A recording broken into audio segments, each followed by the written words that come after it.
vous vous posez.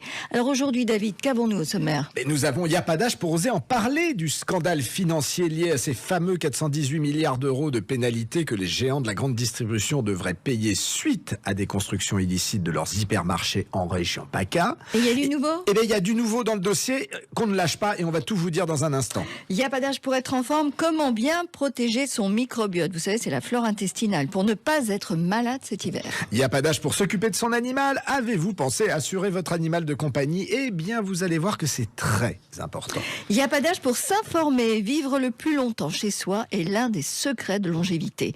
Et pas des moindres. On vous donne toutes les astuces pour bien vieillir chez vous. Il n'y a pas d'âge pour s'évader. Vous avez un peu de temps libre et vous voulez vous offrir un joli voyage. Nous vous emmenons en Tanzanie. Ouais, c'est pas mal ça. Pas mal. Il n'y a pas d'âge pour pousser un coup de gueule contre la baisse des remboursements des soins dentaires, David. Quelle horreur. Et puis nous recevrons l'invité qui ne fait pas son âge, qui cette semaine est le rayon de soleil de la chanson française. Gilbert Montagnier sera avec nous, Catherine. Et puis un petit coup de cœur quand même avant la fin. Un petit coup de cœur ludique, vous verrez. Sud Radio, il n'y a pas d'âge. Il n'y a pas d'âge pour oser parler de l'un des plus gros scandales financiers français. Ces fameux 418 milliards d'euros de pénalités en application de la loi Bérégovoy de 1993 que les géants de la grande distribution devraient payer suite à des constructions illicites de leurs hypermarchés en région PACA et que les gouvernements successifs ne cherchent pas à percevoir. Et il y a du nouveau. Alors, il y a du nouveau. On vous en parlait l'année dernière. Et là, maintenant, effectivement, sur ce dossier qu'on ne lâche pas, parce que, disons-le franchement, ces 418 milliards pourraient vraiment aider les retraites ou les seniors à vivre mieux. Et pour parler de ce scandale qui continue, nous sommes avec Martine Denette. Bonjour Martine Denette. Oui, bonjour. Bonjour Martine. Alors Martine, vous êtes la lanceuse d'alerte qui depuis 30 ans se bat pour faire éclater cette sordide affaire de magouille politique, il n'y a pas d'autre mot.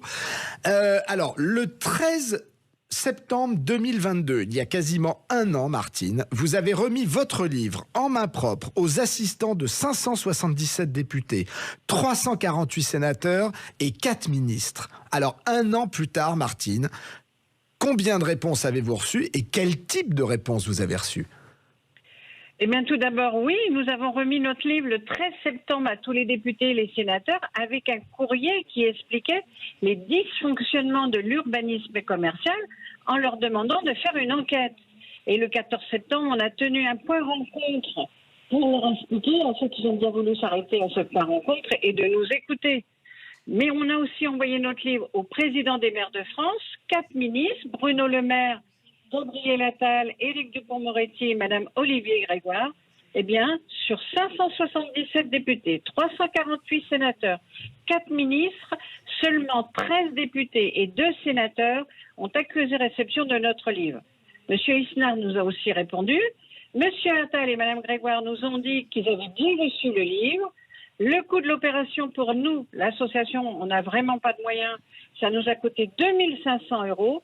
Et on voit le peu d'intérêt qu'ont nos élus pour le travail des associations, parce que vraiment, 13 députés pour nous répondre, c'est vraiment lamentable. C'est pas beaucoup, oui, vraiment. Et alors, c'est combien d'établissements en France qui sont concernés par ces surfaces illicites, Martine ?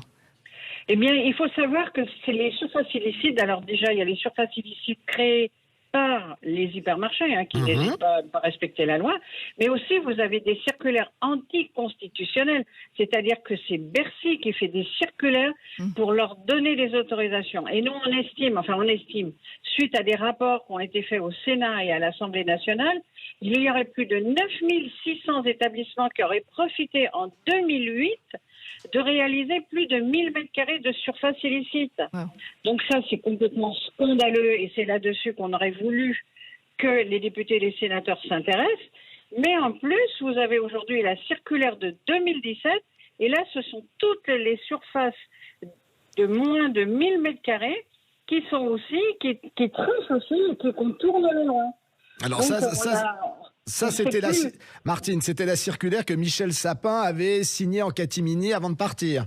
Voilà, tout à fait, avec Madame Martine Pinville. Voilà, et cette circulaire représente 5 millions à peu près de mètres carrés construits illégalement. Wow. Ce qui est énorme. Alors, c'est la circulaire de 2008 et la circulaire de 2017, parce que les uns s'ajoutant aux autres, naturellement. Alors, pour qu'on soit concret, Martine, et que nos auditeurs comprennent, par exemple, autour de chez vous, à Marignane, ça concerne combien d'établissements, ces constructions illicites ?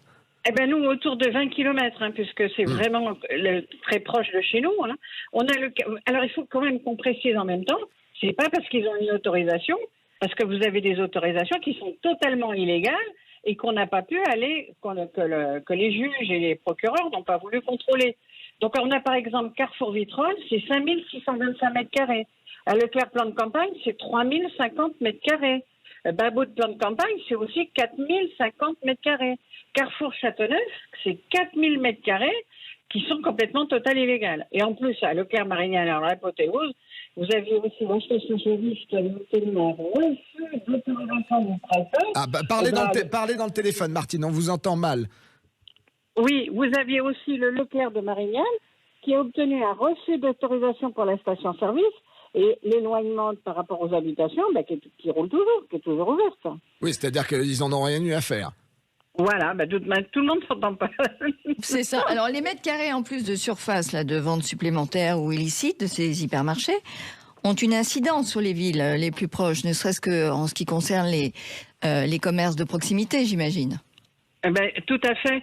Par exemple, à Marignane, quand le Leclerc de Marignane a ouvert, c'est 60 commerçants qui ont disparu. Ah, voilà. Et là, personne ne le fait. Si vous voulez, quand ils demandent une autorisation, on va vous dire, voilà, ils vont créer tant d'emplois, tant de ci, tant de là, mais après, derrière, il n'y a jamais de rapport pour contrôler qu'est-ce qui a été détruit.